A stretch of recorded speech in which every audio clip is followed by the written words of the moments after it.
With a departure climb angle of just over 35 degrees nose up, the aircraft will reach over 1,500 feet before crossing the departure end of the runway.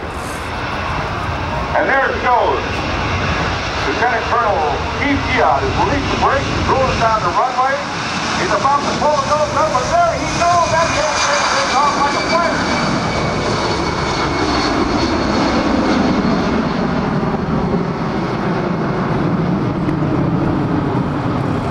The pilots on today's demonstration are Lieutenant Colonel Keith Giat, Major Dan Nichols, and Lieutenant Colonel Craig Andreas.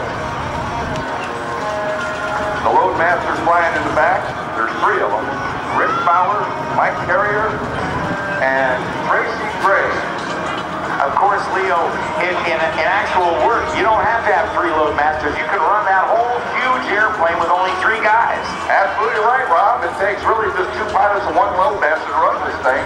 But in reality, we like doing the G-forces. It just feels good to us. You get used to it after a while. The crew has a combined total of 27,000 flying hours in various aircraft, including the C-17 Globemaster, the C-141 Starlifter, of which I was a flight engineer at one time, and the C-5 Galaxy, T-38, and T-37 Tweet.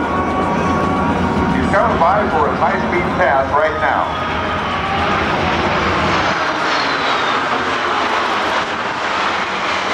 This airplane has a computerized glass cockpit, head-up displays on both pilot stations, and an advanced cargo loading system, allowing it to operate with a crew half the size of current aircraft. Only 3 crew members are required to fly this, as we mentioned just a moment ago.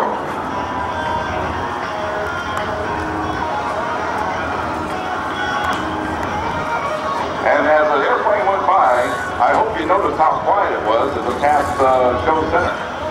This gives the C-17 Globemaster a tactical advantage while flying low over hostile territory. Combine this tactic with the use of night vision goggles, and you've got one sneaky aircraft.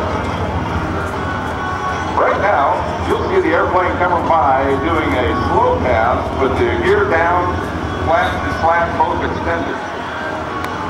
This gives it a capability unachievable by any other large aircraft ever. It routinely lands on runways only 3,000 feet long and 90 feet wide. And it'll do this over 500 million pounds. Right now, you're seeing this aircraft that at this moment weighs about 330,000 pounds, flying in the neighborhood of 8 miles an hour. It almost looks like it's hovering.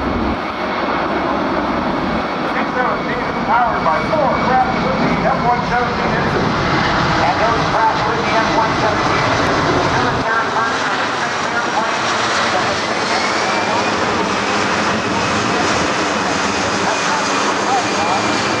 I might point out, those engines also have 30,400 pounds of thrust each. Times 4. It's got over 160,000 pounds of thrust. That is a lot of lifting power, as we have seen right there. And that's just about as noisy as that airplane's going to get, except maybe one other time. Yeah, that's absolutely true. The engines won't be that much noisier because we don't like to make noise in some of the places we go. Iraq, Afghanistan, fun little countries like that, where we go out there, of course, to help the troops. And we deliver some people you've probably never seen before. You know, special ops guys that we found the back of the thing. Those guys that don't exist. That's right. They really don't exist. Now, it's amazing to watch the maneuverability of this. You know, they don't have a big wheel, a control wheel, or they fly with a joystick. That's right. It's got a joystick like full airplanes have, and it kind of throws you when you first get into it. Right now, you see the landing gear down. He's going to pull the gear up, and he's getting ready. He's going to make a 360-degree tight turn. And we use these for interesting little airfields. Look how tight that airplane's turning. When have you ever seen an airplane that big turning that tight? Never in my life. Although when it went by, Leo, I saw a lot of rubber on there. I wouldn't want to have to change a tire on a C-17. Nor would I, Rob. He did that turn with the landing gear down all the way around, And he could have done it with the gear up, which is really his option. You know, that's an interesting thing. That gear gets sucked up very, very rapidly. designed that way, so when you do those short takeoffs, you can get the airplane cleaned up aerodynamically to use the lift it's got to get out of town, get out of Dodge. You know, we take off and land on dirt runways pretty regular in places out in Sandbox. And if you have an obstacle or something at the end, getting clean fast is very important, and that's why those gears come up so fast.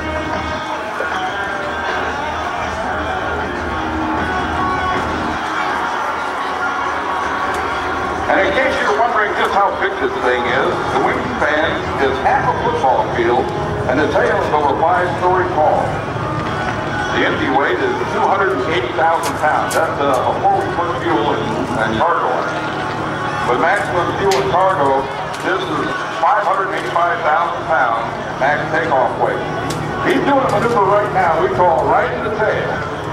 He's coming down, he's getting ready to make his landing pass. Now, assuming he considers it okay, he's going to land this airplane in 900 feet.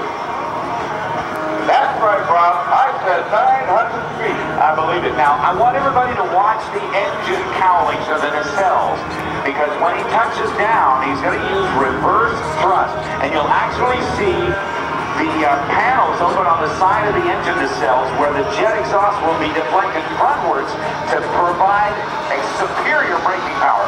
Okay, here we are. Touchdown, and I watch it slide backwards. There's 100. Here's the noise. Okay,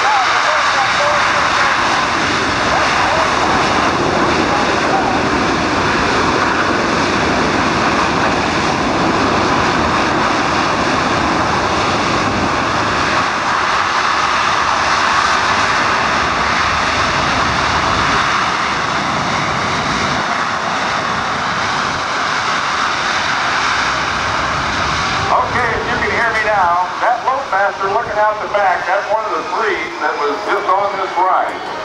Let's give those Globemasters a big hand for putting up with all these G-forces, all these times, and all these air shows. And what you're seeing at this air show is not quite everything this airplane will do. With those thrust reversers, they can put those things out in flight and drop the rate 20,000 feet a minute.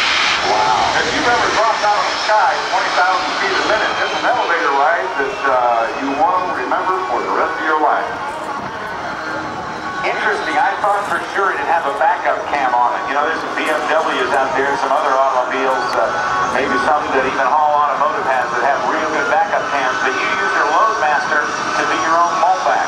That's absolutely right. The Globemaster is looking out. Here he comes. Now, I'd just like to add this little statement. We cannot confirm or deny this aircraft contains technology obtained from the Roswell incident of 1947. He's taxiing back now to go to his landing. His parking spot. Those winglets, by the way, are 9 feet tall. What they do is actually add to the length of the wing. Even though they go straight up, they actually increase the lift of the airplane without increasing the length of the wing. It's a very interesting aerodynamic change that was discovered to lessen the drag and the wingtip vortices, and really does help a lot. That's 9 feet high. That's just about enough height you could shoot hoops. That's right. And I would like to give our thanks to everybody out here at Oceana to allow the 452nd Airlift Wing from Mars Air Reserve Base, and all of us guys also from the 729th Airlift Squadron, to come out here and put on this show for you and show you the capabilities of our amazing